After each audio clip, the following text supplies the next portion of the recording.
Skip to Milo. We learn how to tap the key from the staccato side and also move your thumb back and forth from C.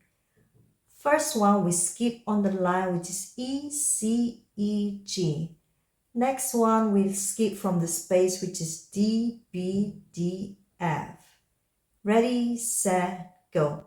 Skip to C, E, skip to G. Now D, skip to B, D, skip to F, back to E, skip to C, E, skip to G, D, stepping up and down accordingly, and chords.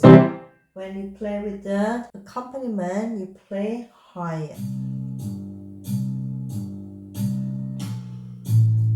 Swing your partner, skip to my left. Swing your partner, skip to my left. Swing your partner, skip to my left. Skip to my left, my darling. We will play with fast version.